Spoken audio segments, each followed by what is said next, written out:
We begin this morning with that critical debt ceiling deal clearing its first hurdle in Congress. This was the first test for the deal that was reached by President Biden and House Speaker McCarthy. The House Rules Committee narrowly passed it by a 7-6 vote.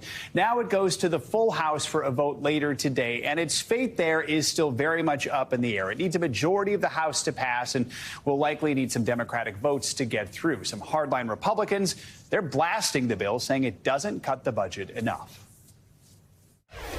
Speaker McCarthy had a mandate from the American people. This deal that we've heard about totally fails to deliver on all of it. Not one Republican should vote for this deal. It is a bad deal. There's going to be a reckoning about what just occurred unless we stop this bill by tomorrow.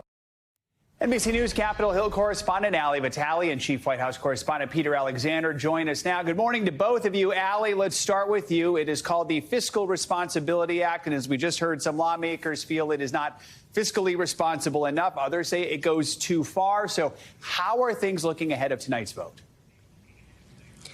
Look, you're right to say that it's up in the air, mostly because we just don't know how the vote is going to come together tonight. Yesterday, you're right that it cleared one of the first procedural hurdles that it needed out of the Rules Committee. Typically, that's not a committee that's very dramatic, but most of us were glued to its proceedings yesterday because, of course, that's how Congress works these days, but also because there could have been some fireworks there if McCarthy didn't get some key conservatives on his side. Ultimately, he was able to do that. And look, there's a very loud group of Republicans saying how much they hate what's in this bill. You played some of them yesterday, and I was outside with them during that press conference. They are not happy with some of the things that they see in this, but that ire is equally matched by some progressives on the Democratic side. I do think, though, and we've been saying this all along throughout these negotiations, that once you start losing people on each side of the political equation, that's where you knew that a deal was close, because this was always going to be bipartisan. A lot of these folks on the ultra left and ultra right were probably never going to vote for it anyway. Nevertheless, we're watching McCarthy now have to try to sell this to his conference. And as you heard, many of them just aren't happy about it. So, Peter, let's talk about the ultra left. Progressive Democrats have been raising concerns about some of the concessions President Biden made, especially when it comes to these new work requirements for some people who are on food stamps. What's the president saying to his party?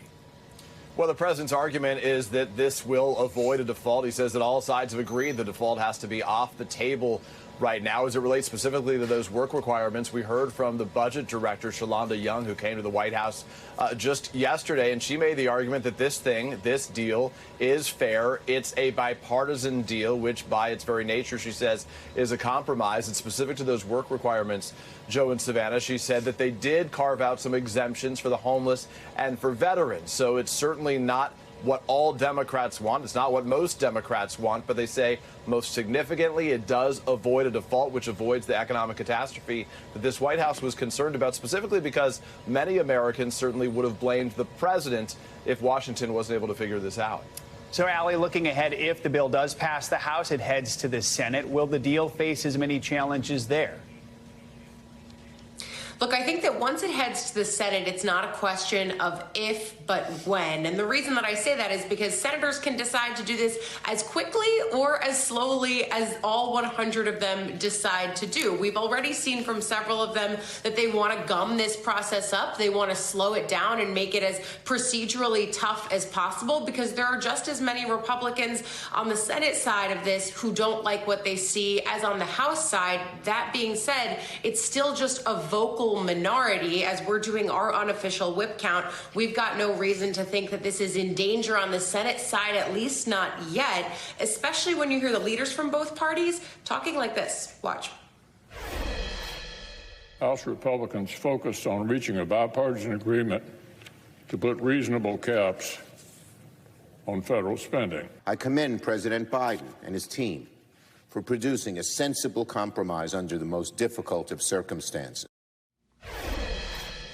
And look, look, here's what's fascinating about this as we watch the Republican dynamics, as we shift chambers here. McConnell really did let Speaker McCarthy lead the way on these negotiations, so much so that when they actually whittled down the people who were in the room, you well know this, it was McCarthy allies and the White House going one-on-one trying to hammer out this deal. So watching McConnell then be able to bring along his side of the building is going to be an interesting dynamic, but we know that McCarthy has always had really the tougher task in many ways, not just negotiating this deal, but selling it to a pretty unruly Republican conference. So, Peter, as the clock ticks down, there's a sense of urgency, also a bit of anxiety. What's the White House's message just to the American people right now who are worried about still the potential for a default?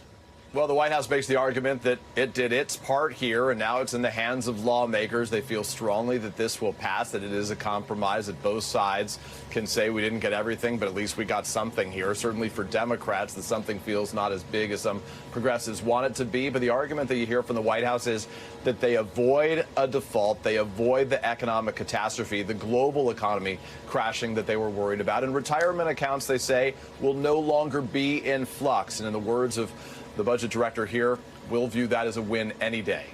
Joe, Savannah. Peter Alexander, Ali Vitali, thank you both. Thanks for watching our YouTube channel. Follow today's top stories and breaking news by downloading the NBC News app.